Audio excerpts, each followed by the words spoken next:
Hi, this is E.T., and this is Robert Lifton, and these represent but a tiny sample of Lifton's works. Lifton understands totalitarian movements, including the micro versions that spring up during times of stress. We call them cults. Using Lifton's criteria, let's examine whether or not veganism is a cult. Strictly defined, veganism is a dietary protocol, as are A, omnivorism, that's eating both plant and animal foods, and B, carnivorism, eating only animal products, and C, vegetarianism, eating no animal flesh and mostly plant-based otherwise. Limited amounts of, say, dairy, you'd be a lacto-vegetarian. Fish, you'd be a pesco-vegetarian. Eggs, you'd be an ovo-vegetarian. And then D, veganism, eating only plant-based. But vegans, unlike omnivores, carnivores, or vegetarians, divide sharply over why they eat only plant-based. In other words, some vegans are motivated primarily by concerns for A, health, or B, the animals, environment, some other ethereal worry.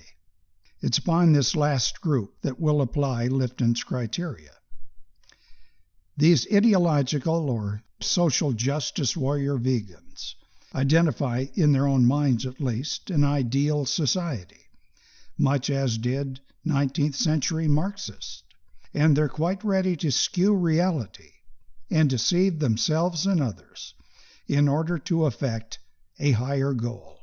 The higher goal is the ideal society, in which all people eschew, that's not chew, eschew animals, and eat only of plants, despite whatever evidence, in other words, reality, runs counter to that ideal.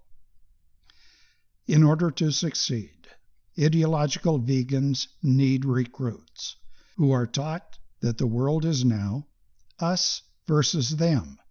That's an attitude Lifton calls totalism. It's a Manichaean outlook, categorizing non-vegans as, well, at best, unenlightened, and at worst, satanic. Newbies to the movement are often asked to partake in group happenings, examples being the various, fruit festivals, at which the environment is tightly enforced. That's another of Lifton's criteria. They're held around the world, and they serve foods that are raw, never heated above the magical temperature of 118 degrees Fahrenheit. What's that, about 48, 49 degrees Celsius? Sugar, by the way, is an important ingredient for any cultish movement. It induces a right frame of mind via the artificial high that is chased by a very steep energy drop. Guess what macro is found in fruit? Sugar. Cooked food vegans have their own structured environments, some tucked away in isolated spots such as Thailand, elsewhere in the Pacific. A new language is important in melding the recruit to the movement, something that Lifton IDs as endemic to cults. And ideological vegans have a dictionary full of mostly unknown or misapplied nutritional terms. They also, to tweak emotions, anthropomorphize animals with these words, some calling a cow mommy, or identifying artificial insemination as rape, even of, I kid you not, bees. Purity of thought and action is, notes Lifton, essential to a cult, and it is to be found among almost all ideological vegans. A recruit is to eat and to advocate only what he's told, by whatever guru to which he's affixed, although the guru will on occasion discover a new truth, such as eating only fruits can now be supplemented by other foods, even cooked foods, to which the unquestioning apprentice will happily conform. Speaking of gurus, veganism has a lot of them, although nothing to compare to, say, these. Yet, Vegan gurus sometimes project a faux mysticism, often based on some New Age practices or religious tracts of questionable authenticity.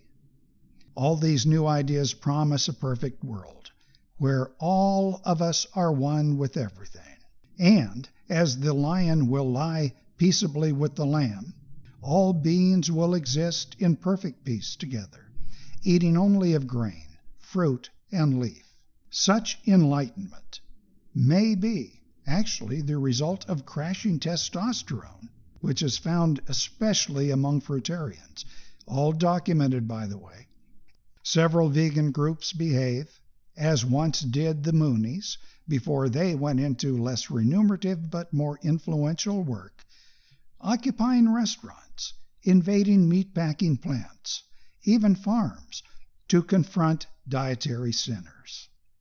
It's doubtful, however, that new ideological vegans will remain part of that movement for long, because the diet, for many, is nutritionally inadequate in the long run, although a mostly plant-based supplemented diet shows promise for longevity, if not for strenuous work. If you know someone considering adopting a 100% vegan diet, have him or her read this, Kale and Coffee by Kevin Gianni. Kevin was one of the early and most entertaining and enthusiastic media raw vegans.